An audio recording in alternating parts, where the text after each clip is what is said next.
Hello बच्चों, स्वागत है आपका इस वीडियो में। तो पिछले वीडियो में हमने देखा था कि प्रकाश परावर्तन जो वर्ग 10वीं फिजिक्स के सबसे महत्वपूर्ण चैप्टर है, उसमें हमने सिद्ध किया था कि अवतल दर्पण में F बराबर r/2 होता है। ये कैसे होता है, इसको बहुत आसान तरीके से सिद्ध किया था। और इस वीडियो में हम सिद्ध करेंगे उत्तल दर्पण में F बराबर r/2 होता है। इसको हम बहुत ही आसान तरीके से सिद्ध करेंगे। वीडियो में पूरा बने रहे। आपको उम्मीद करता हूं कि पूरा समझ में आएंगे। और अगर बोर्ड एग्जाम में पूछा जाता है तो आप पूरे मार्क्स यानी कि 6 मार्क्स 6 अंक का पूछा जाता है, आप 6 अंक प्राप्त कर पाएंगे। तो चलिए स्टार्ट करते हैं। ये हमने कल सिद्ध किया था, वही अभी तक बोर्ड पर लिखा है। चलिए इसको हम मिटाते हैं और सिद्ध करते हैं। थोड़ा चेंजेज इसमें करना है, वही चेंजेज हम करेंगे। तो देखिए, अब तो उत्तल दर्पण में सिद्ध करें कि F बराबर r/2 होता है। तो सबसे पहले आपको क्या करना है, उत्तल दर्पण का एक चित्र बना लेना है। देखिए, हमने चित्र बना दिया था ताकि वीडियो ज़्यादा लॉन्ग ना हो। तो देखिए, उत्तल दर्पण यहाँ पर एक बना दिए, वैसा दर्पण जिसका परावर्तक सतह उठा हुआ। जानते हैं आप कि उत्तल दर्पण में काल्पनिक और सीधा प्रतिबिंब बनता है। इसमें दर्पण के पीछे ही सारा प्रतिबिंब बनता है। देखिए, तो इसमें हम ए बी प्रकाश की किरणें लिए हैं। क्या लिया है, देखिए, ए बी प्रकाश की किरणें। ए बी प्रकाश की किरणें वस्तु को दर्पण के सामने ही रखा जाता है, इसलिए इधर से हम प्रकाश को ए बी, देखिए, ए बी प्रकाश की किरणें दर्पण से परावर्तन के बाद मुख्य फोकस से होकर जाती हुई प्रतीत होती है। इसमें प्रतीत होती है क्योंकि इसमें काल्पनिक प्रतिबिंब बनता है। देखिए, वैसे तो जब प्रकाश को इस पर दर्पण पर दिया जाता है तो दर्पण से परावर्तन इधर टकरा कर इधर लौट जाती है, लेकिन दर्पण के पीछे यानी कि मुख्य फोकस से जाती हुई प्रतीत होती है। और यहाँ पर देखिए, अगर हम प्रकाश को वक्रता केंद्र से होकर गुजारते हैं तो वक्रता केंद्र से ही लौट जाती है, लेकिन यहाँ पर जाती हुई प्रतीत होती है। तो वही बात हमको लिखना है। देखिए, सबसे पहले जिस तरह उसमें लिखे हैं इसमें भी लिखेंगे। माना कि LM1 उसमें लिखे थे अवतल दर्पण, इसमें उत्तल दर्पण है, जिसमें मुख्य अक्ष के समांतर आपतित प्रकाश की किरणें दर्पण से परावर्तन के बाद मुख्य फोकस से होकर लौटती हुई प्रतीत होती है। इसमें क्या हो रहा है, प्रतीत हो रहा है। क्या हो रहा है, प्रतीत होती है, लौटती हुई प्रतीत होती है। लौटती हुई, इसमें देखिए कल्पना होता है, लौटती हुई प्रतीत होती है। और इसमें देखिए सिद्ध करना है F बराबर r/2 होगा, तो यही बात सेम टू सेम लिख देना है। उसके बाद इसमें रचना की आवश्यकता नहीं है, अगर आप चाहें तो लिख सकते हैं। अब देखिए प्रमाण। अब प्रमाण देखिए, इसमें भी प्रकाश परावर्तन के नियम से चलेंगे। देखिए, कोण 1 और कोण 2, ये कोण 1 और कोण 2 ये दोनों है, ये एक तरह से अभिलंब है यहाँ। तो कोण 1 बराबर कोण 2 होगा प्रकाश परावर्तन के नियम से, चूंकि कोण I बराबर कोण R होता है, कोण I बराबर कोण R। अब इसको आप लिखेंगे तो A B, इसका भी कुछ नाम रख सकते हैं, E या कुछ भी नाम रखेंगे। तो कोण का नाम रखने में बच्चों को काफ़ी परेशानी होता है, इसलिए हमने कोण 1 इसको मान लिया, इसको कोण 2, इसको कोण 3 और इसको 4। आप बोलेंगे इस कोण को काहे नहीं सर आप कुछ माने, इसको इस कोण के सामने की भुजा ये है और ये इस भुजा को, इसमें हमें कोई आवश्यकता नहीं होगा, इसलिए यहाँ पर कोण नहीं माने। अब देखिए 4 है, ये कोण 4 इसका नाम रखें, इसका कोण 3 नाम रखें, थोड़ा छोटा है दिख जाएगा। कोण 4 और कोण 3 इसका नाम रखे हैं। देखिए, ये है कोण 1, ये कोण 2 है, ये कोण 3 और ये कोण 4। तो देखिए, कोण 1 बराबर 2, क्योंकि आपतन कोण और परावर्तन कोण क्या होते हैं, बराबर होते हैं, इसलिए यहाँ पर लिखे हैं। उसके बाद देखिए कोण 1 और कोण 3, कोण यहाँ पर देखिए कोण 2 और कोण 3, ये दोनों कोण क्या है, सम्मुख कोण है। क्या है, कोण 2 और 3 क्या है, सम्मुख कोण है। कोण 2 और कोण 3 क्या है, सम्मुख कोण है। इसमें देखिए थोड़ा चेंजेस करना पड़ेगा, इस सब को हम मिटा रहे हैं, आपको बताते हैं। देखिए, कोण 1 और कोण 2 ये तो आपतन कोण और परावर्तन कोण है, तो बराबर होगा।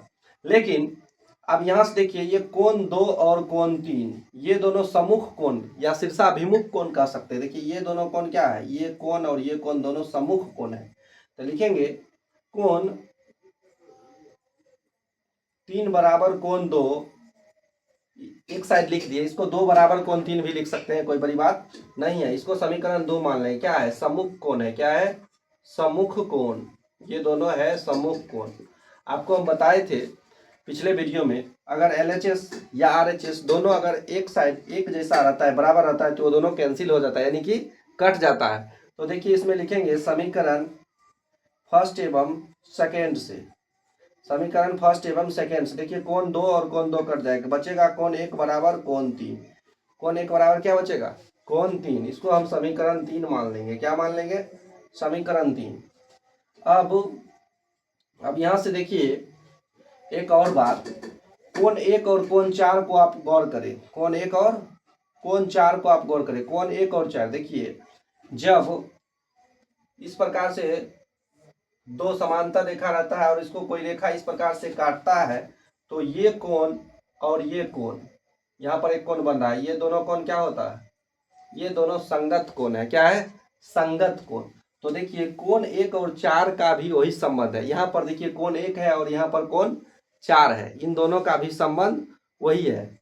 अब देखिए कोण 1 बराबर हम कोण 4 लिख सकते हैं। कोण 1 बराबर कोण 4, इसको समीकरण 4 मान लेंगे। क्यों लिखे? क्योंकि संगत कोण है। क्या है? संगत कोण है। ये दोनों कोण क्या है? संगत है। अब देखिए समीकरण पुनः समीकरण थर्ड एवं फोर्थ से, समीकरण थर्ड एवं फोर्थ से अगर हम चलेंगे तो कोण 1 और कोण 1 क्या हो जाएगा? कैंसिल हो जाएगा। तो बचेगा कोण 3 बराबर 4। कोण 3 बराबर 4। देखिए कोण 1 से कोण 1 कैंसिल हो जाएगा, दोनों LHS एक जैसा है, तो वह क्या हो जाता है? कट जाता है। तो कोण 3 और 4 बराबर है। आप देखिए चूंकि बराबर कोण के देखिए जब दो कोण बराबर है, इसका मतलब क्या है? दो भुजा बराबर होगा, इसका मतलब समद्विबाहु त्रिभुज है। तो इसका नाम रख देंगे, चूंकि BCF या BFC जो रखना है, चूंकि BFC या BCF जो रखना है रख सकते हैं। BCF एक समद्विबाहु त्रिभुज होगा, समद्विबाहु त्रिभुज होगा, समद्विबाहु त्रिभुज होगा।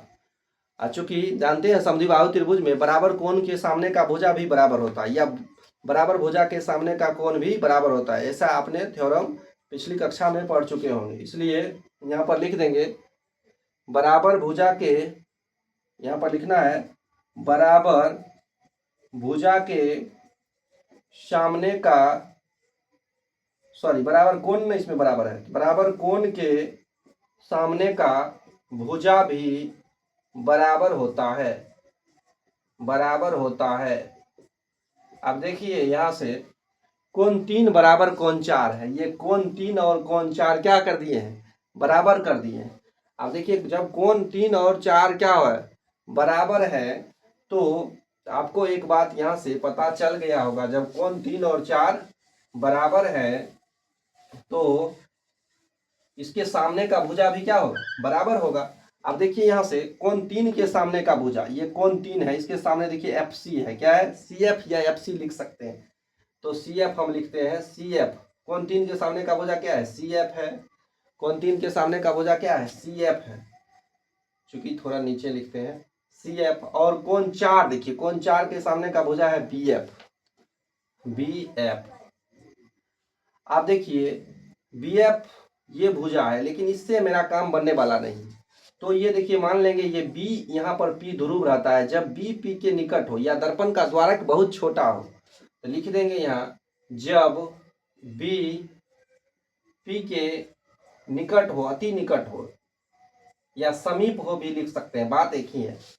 तो देखिए जब ये भुजा यहाँ आ जाएगा, BP के निकट यानी यहाँ रहेगा, तो जो PF की दूरी होगा वही BF का दूरी होगा।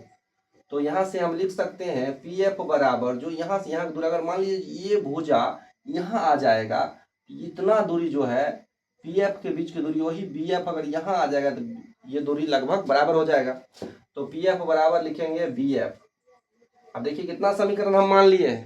1 2 3 4 तक मान लिए, तो इसको हम समीकरण 5 मान लेते हैं, इसको 6। ज्यादा समीकरण मानने से आपको अच्छा से समझ में आएगा। तो समीकरण 5 एवं 6 से, समीकरण 5 एवं 6 से, अब देखिए समीकरण 5 और 6 को देखिए गौर से। CF बराबर BF और PF बराबर BF। देखिए BF से BF क्या होगा? कैंसिल हो जाएगा। तो यहाँ पर तो बच जाएगा CF बराबर PF। अब चूंकि आपको पता है CF देखिए कहाँ है, यहाँ से लेकर यहाँ है CF।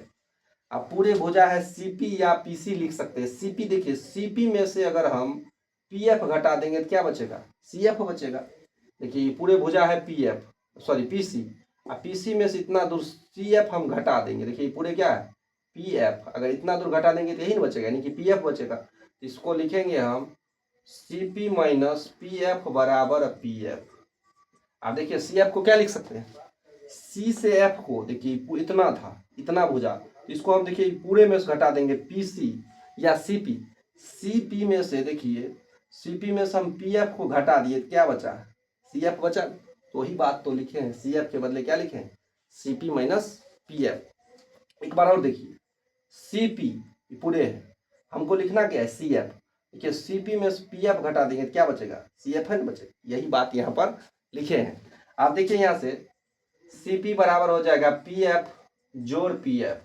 अब पी एफ कितना होता है जल्दी बताइए, एगो रुपा दूगो रुपा, एगो कलम दूगो कलम, एगो कलम दूगो कलम। उसी तरह एगो पी एफ है एगो और पी एफ, दोनों जोड़ेंगे दो पी एफ, क्या हो जाएगा दो पी एफ। आप देखिए सी पी क्या है, आपको पता है कि दर्पण के वक्रता केंद्र और ध्रुव के बीच की दूरी को वक्रता त्रिज्या कहते हैं और उसको आर से सूचित करते हैं। तो यहाँ पर देखिए सी पी को आर लिख देंगे, और पी एफ क्या है बताइए, फोकस दूरी है। दर्पण के ध्रुव और फोकस के बीच की दूरी को क्या कहते हैं, फोकस दूरी कहते हैं, उसको स्मॉल एफ से, इसको स्मॉल एफ लिख देंगे।